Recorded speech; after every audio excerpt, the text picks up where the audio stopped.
Doutora, muito obrigada por ter aceito o nosso convite, estar aqui com a gente hoje para falar de um tema que chama muito a atenção, dado essa pesquisa e aos números, né, doutora? Isso. Como é que as pessoas estão em déficit de vitamina D? Sim. Bom, eu que agradeço o convite, é um prazer estar aqui conversando com vocês. Realmente, conforme você falou, né, a inadequação, ela atinge 99% em toda a população. Então, adultos, homens, mulheres, idosos e crianças também, né? Então, a população brasileira está consumindo vitamina D bem abaixo das recomendações. Da OMS? Isso, das recomendações mundiais. Isso. Tá certo, doutora. Mas para a gente entender, aonde está presente a vitamina D e qual é a importância dela? É claro que todas as vitaminas são importantes para a nossa saúde, para tudo funcionar bem, a gente ter uma qualidade de vida boa. Mas aonde está presente a vitamina D? Então, a vitamina D, ela está presente pra gente, uma forma fácil da gente lembrar é que o papel da vitamina D no organismo, ele é muito parecido com o cálcio, né? A função dela é fortalecer ossos, os dentes. Então, uma forma fácil da gente lembrar as fontes alimentares é lembrar das fontes de cálcio, que é o leite, o queijo, o iogurte, né? Ou seja, o leite também é vitamina D? Também, são o leite e seus derivados. Porque quando a gente fala leite, a gente logo associa ao cálcio, né? Isso. Então, é uma forma fácil de lembrar da vitamina D, né? São os mesmos alimentos, porque tanto a vitamina D como o cálcio, eles têm essa função de fortalecimento ósseo, fortalecer os dentes, né? Então, é uma forma fácil da gente lembrar. Agora, as pessoas que têm uma restrição de consumir leite, derivado, seja por intolerância ou uma alergia, né, uma hipersensibilidade, ela também pode recorrer a salmão, atum, que também são alimentos que têm uma quantidade bem significativa de vitamina D. Então, não são todos os peixes? São alguns peixes? A maioria dos peixes, mas principalmente aqueles mais gordurosos. Então, por exemplo, por isso que eu falo salmão, atum, camarão, porque a vitamina D ela é transportada pela gordura. Então, aqueles peixes mais ricos em gordura, eles têm maior quantidade de vitamina D. Sei, né? Mas se isso significa também, logo a gente pode pensar naquelas carnes mais gordurosas, elas também vão ter vitamina D? Tem uma quantidade, mas não é tão significativa quanto de um salmão, por exemplo, né? Por isso, então, a gente não pode esquecer que assim, a fonte é o leite e os derivados, né? As pessoas que têm o hábito de comer salmão, comer atum, comer camarão, que não é hábito na população, até pelo custo, né? Não é hábito. A população brasileira hoje consome muito pouco peixe pelo valor, né? Não dá para levar à mesa. Olha, eu vou falar uma vez por semana, mas muitas vezes não vai nem uma vez por semana. O ideal seria 3 vezes por semana, mas né, a gente não consegue. Então, assim, quando for consumir o peixe, prefiro esses mais gordos, que é uma gordura boa, né? Também é o ômega 3. Então é diferente da carne, que a gordura é saturada. Isso, exatamente. É uma gordura boa. Então, por isso que a gente recomenda. E também a gente pode recorrer aos alimentos fortificados com vitamina D, né? Então, se for consumir uma bebida à base de soja ao invés do leite, sempre olhar aquela que que é fortificada com a vitamina D. Né? Porque aí a gente também garante o aporte necessário, né? Ou o suplemento nutricional também. A senhora é favorável ao suplemento? A gente sempre recorre inicialmente aos alimentos, né? Mas em alguns casos... Então a gente recomenda sempre o consumo dos alimentos que eu falei. Então o leite, os derivados, os peixes. Mas aquelas pessoas que têm um dia a dia bastante corrido e que não conseguem fazer uma alimentação saudável e o que deveria ser de fato... Né? Então aí o suplemento entra como uma boa opção. Nesses casos, quando a gente detecta que a pessoa ela não consegue consumir aquela quantidade de alimentos que é o necessário, a gente recorre à suplementação. E também, por exemplo, aquela pessoa que não se expõe ao sol, porque a vitamina D, para ela ser utilizada pelo organismo, a gente precisa da exposição ao sol, dos raios ultravioletas. Senão não ocorre. Senão o organismo não aproveita como ele deveria. Então o que acontece? Aqui em São Paulo, por exemplo, né? A gente sai de casa de manhã, mora em apartamento, entra no carro, na garagem, dirige, chega no trabalho, sobe, fica o dia inteiro dentro do prédio, nem sai para almoçar. Então, o que acontece? A gente não se expõe ao sol. Então, nesses casos, a suplementação pode ajudar, porque a vitamina D dos suplementos, ela não precisa dessa ativação do sol. Porque ela já reage no organismo de forma diferente. Ela já está pronta para ser utilizada. Então, nesses casos, ou alguns casos de patologia também, a gente já recorre sempre para a suplementação. Doutora, fala-se muito, né, até quando falou, a gente vai falar sobre a vitamina D, né, essa necessidade do brasileiro, na hora a gente já recorre à cenoura. porque, né, todo mundo fala que a cenoura tem a vitamina D necessária. Até aquelas mulheres que querem ficar com uma cor mais bonita no verão, elas consomem bastante cenoura e se expõem ao sol, porque diz que dá uma tonalidade de pele bonita. Até quero saber se isso é... A gente já está próximo aí de chegar ao verão, quero saber se é mito ou se é verdade. E a cenoura, ela tem esse potencial? Então, aí eu acho que tem uma confusão, né? A gente está confundindo um pouquinho a vitamina D com o beta-caroteno. Né? A cenoura, ela é fonte do beta-caroteno, que é um precursor de vitamina A.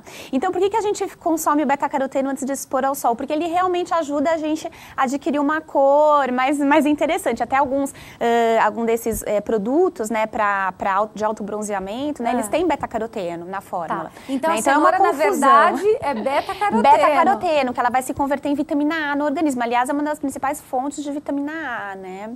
Doutora, nos legumes, frutas e verduras, a gente encontra vitamina D? Não são os alimentos fonte, porque esses alimentos, eles não contêm muita gordura. E como eu falei, a vitamina D, ela está disponível na gordura, né? Então, não são os alimentos fonte de vitamina D.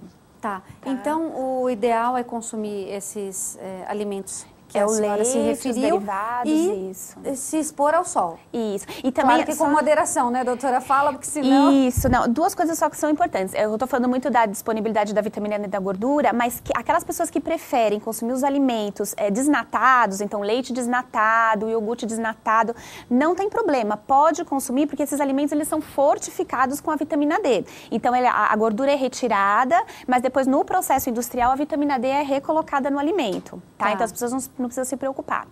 Com relação à exposição ao sol, é sempre importante lembrar daqueles horários onde a incidência de raios é menos prejudicial para a saúde. Das então, 8 às 10? Isso, logo de manhãzinha e no fim da tarde. E lembrar de não usar protetor solar.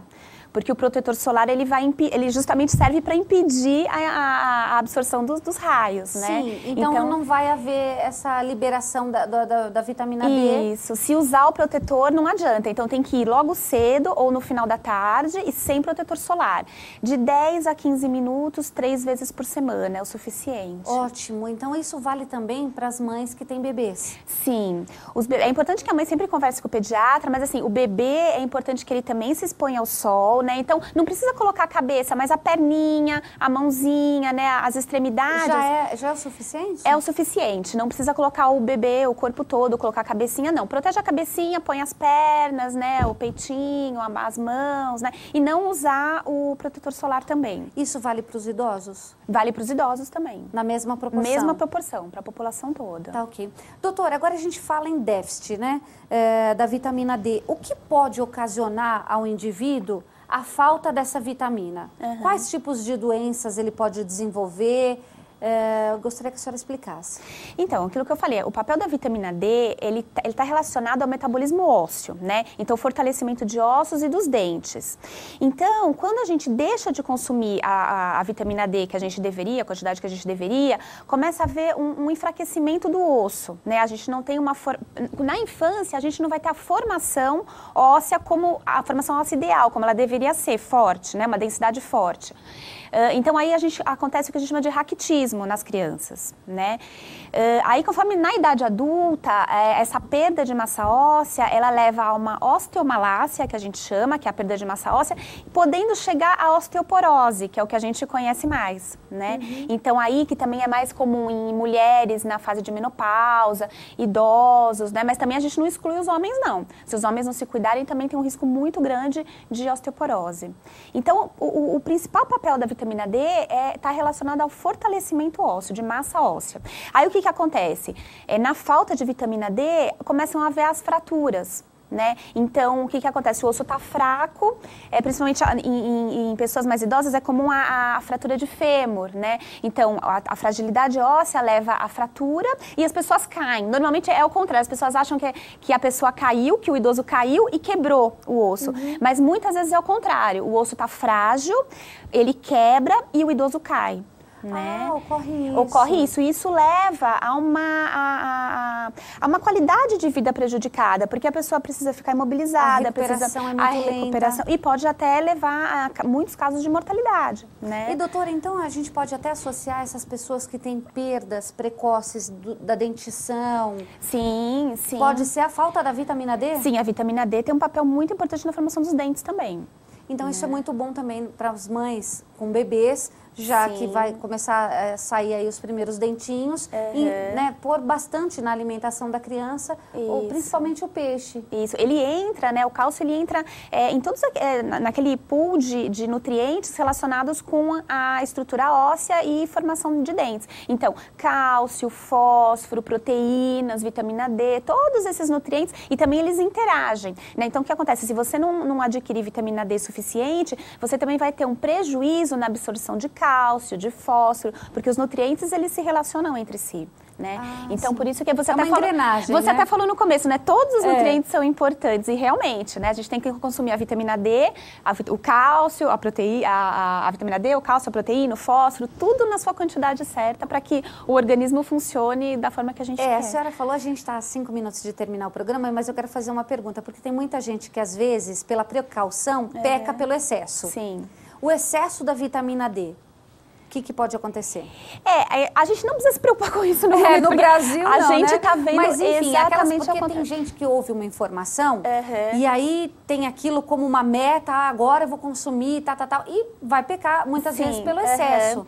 A gente existem, da mesma forma que existem as recomendações, a Organização Mundial da Saúde, outros institutos, tem o Institute of Medicine, também nos Estados Unidos, eles também determinam os limites máximos de ingestão. Mas esses limites, eles são muito altos, tanto que no ano passado, a gente não consegue atingir. Não, é muito difícil. Tanto que no ano passado, esse Institute of Medicine, ele aumentou as recomendações de vitamina D.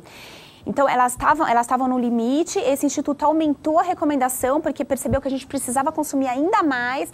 Então, assim, a gente não precisa se preocupar com limites ultrapassados no momento, porque não é o problema agora. A gente precisa consumir a vitamina D.